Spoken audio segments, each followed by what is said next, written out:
বিসমিল্লাহির রহমানির রহিম। প্রিয় ফেসবুক বন্ধু আর ইউটিউব চ্যানেল যারা আছেন সকলকে অভিনন্দন আমার এই নতুন ভিডিওতে। আজকে আমি গাছগাছালি নিয়ে কিছু ভিডিও করলাম।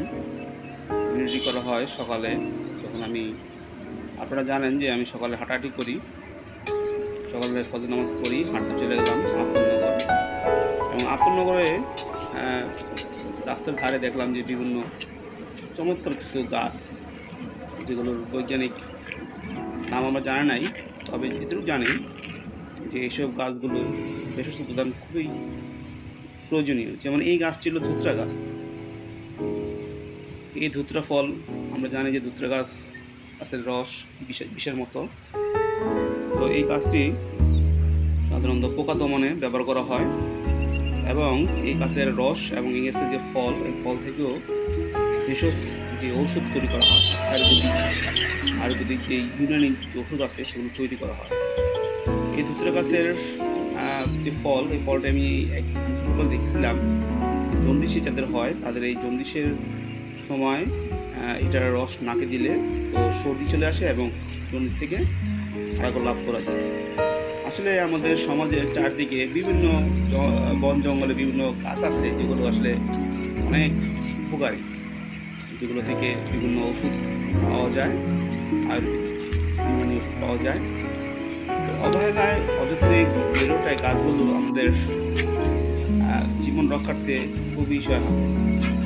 তো আমি এই গাছগুলো দেখাচ্ছি, বিভিন্ন গাছ। আসলে আমরা তো গাছ মনে করি যে এগুলো শুধু কাঠ হয় বা আমরা এগুলো জ্বালানি ব্যবহার করি, তাই না। গাছ থেকে জীবন রক্ষাকারী ওষুধ তৈরি করা হয়।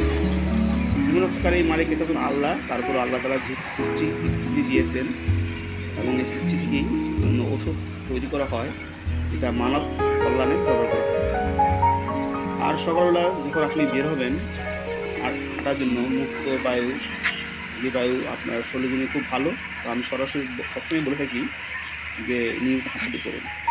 হাঁটাহাঁটি করার সময় এই প্রাকৃতিক পরিবেশ দেখুন কি সুন্দর চমৎকার সূর্য উদিত হচ্ছে, হয়তোবা সকাল 6টা 30 বা 40 মিনিট। এই সময় এই প্রাকৃতিক যে সৌন্দর্য আসলে এগুলো দেখা যায় না গ্রাম বাংলা ছাড়া।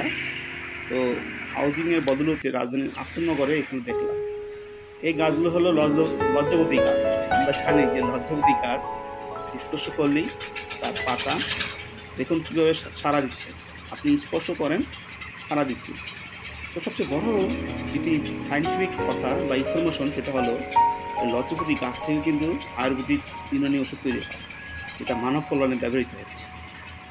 আসলে গাছ আমাদের অনেক কিছু দেয়, কিন্তু আমরা গাছকে চিনতে পারি না, বরং আমরা গাছ কেটে ফেলি। এই দেখুন এই ঝোপঝাড়ে বেড়ে ওঠা, অযত্নে অবহেলায় গড়ে ওঠা এই গাছগুলো মানুষের জন্য অনেক উপকারী।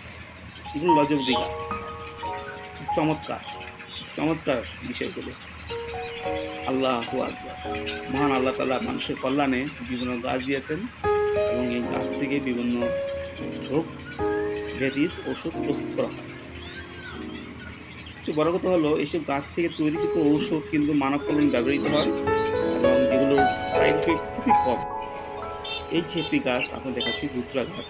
আপনারা যখন গ্রাম বাংলা যাবেন, রাস্তার ধারে দেখবেন বা ঘুরে দেখবেন যে এই গাছগুলো অযত্নে অবহেলা হয়ে থাকে। আসলে এই ধুতরা গাছ থেকে কিন্তু আয়ুর্বেদিক ইউনানি অনেক ওষুধ তৈরি করা হয়।